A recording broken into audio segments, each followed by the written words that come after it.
There is a supernatural world that surrounds us. Sometimes it manifests to people like you and me. You'll hear stories about this and so much more right here on Supernatural Confrontations.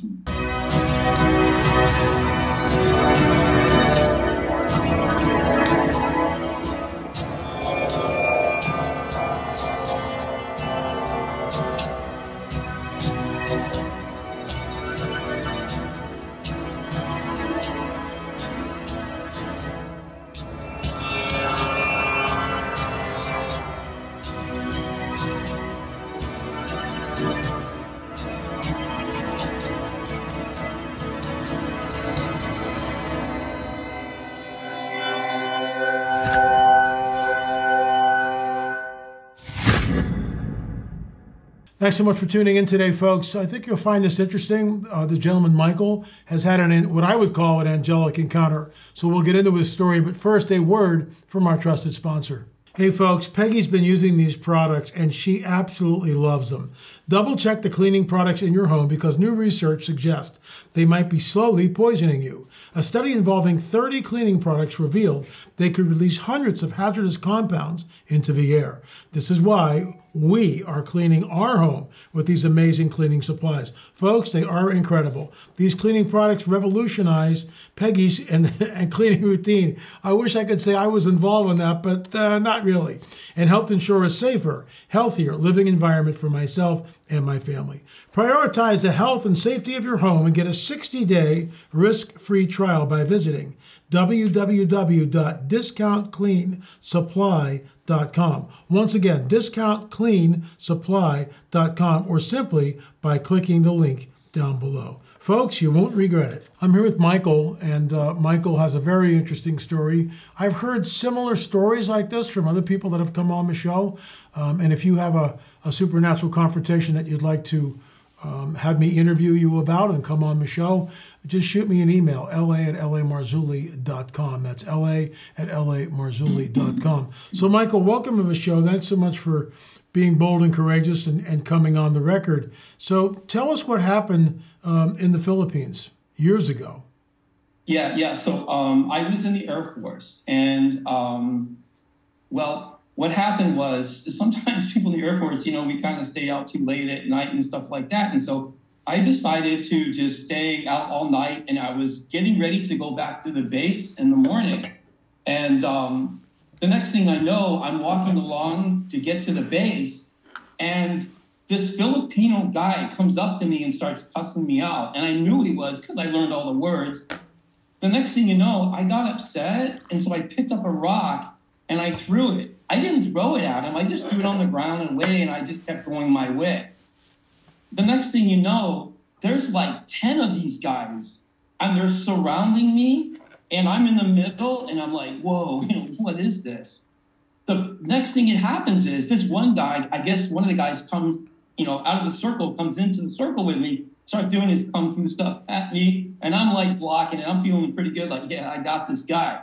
Well, he goes back into the circle, but this other guy now comes into the circle, and he's got this stick, and it's got spikes on it.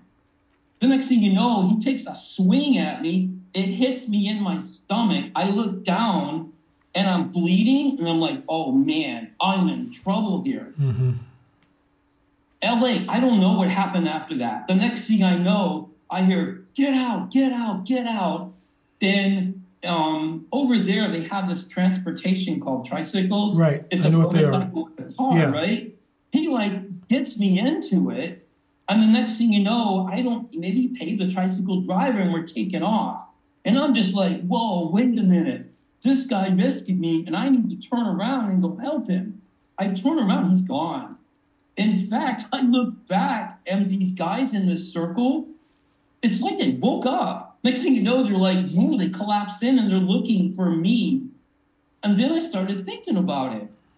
How did I get out of the circle? How did you get out? That was my next question. How did you get out of the circle? No idea. All I remember in my mind is in the tricycle, and I'm on my way out of harm's way. What did the guy look like that said, get out, and got you into the trike? Well, he didn't. He wasn't an Air Force guy in an Air Force uniform, because I would have recognized that. he wasn't Filipino because I would have recognized that. LA, he looked like a normal guy. He looked like a guy from California, I guess, a blonde-haired guy. I mean, he looked normal. That's what I was like, wow. And he's kind of out of place to me here. But then. But what's bizarre about this, you're surrounded by 10 guys. They've got a circle. Somehow you find yourself outside the circle and you don't even know how you got out. Now, let me ask you something. Was this man, was he outside the circle when you saw him, or was he inside the circle? I can't explain that either, LA. Wow. All I know is I was in the circle and I heard him get out. And the next thing you know, he helped me into the tricycle. It's like he teleported me or something. Yeah, because, that means he's got to break through the 10 guys. Yes. And, I mean, that's just, so in my opinion, Michael, that was an angelic rescue. It's just amazing how the Lord shows up from time to time. I'll give you the last word, and thanks so much for coming on the show. All I can say is God is great, and I don't deserve his mercy. I was a bad person in the Air Force. I knew Christ, okay?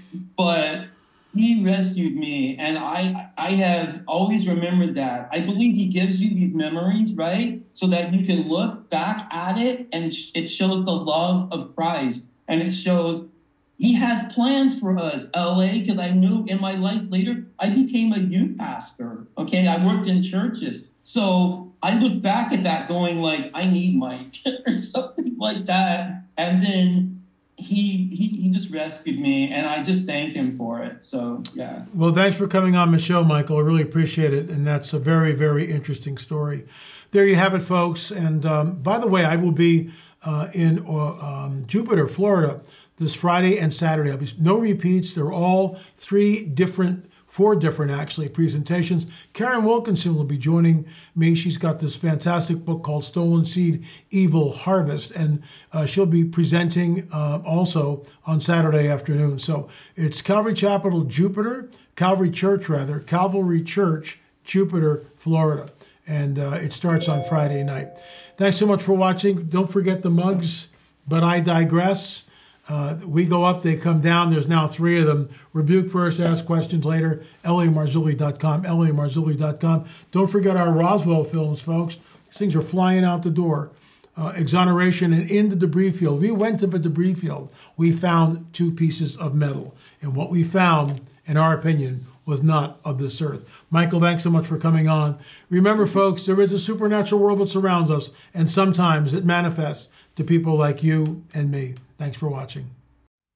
Hey folks, I have a special announcement. We just opened up a new website. It's called RoswellRevisited.com. RoswellRevisited.com. I want to thank Chauncey Green for getting that set up for it. Please go there and check it out. We've got a deal for you. We really do. Both of these incredible DVDs. This is real investigative journalism. RoswellRevisited.com. Go check it out now. And we've got a special deal for both of these 2 DVDs, and I think you'll find it interesting. By the way, when you guys buy the DVDs from us or watch on our streaming station, you help keep the lights on here and keep us moving the ball further down the court. UFOs are real, burgeoning, and not going away. RoswellRevisited.com, RoswellRevisited.com. And before I go, I want to give a shout out to Gil Zimmerman, because Gil and I worked on this film, and I think it's the best 2 films we've ever created in our entire time together and in the entire UFO film series. 9 and 10 will be coming out very shortly. More about that soon. Meantime, RoswellRevisited.com. Thanks so much.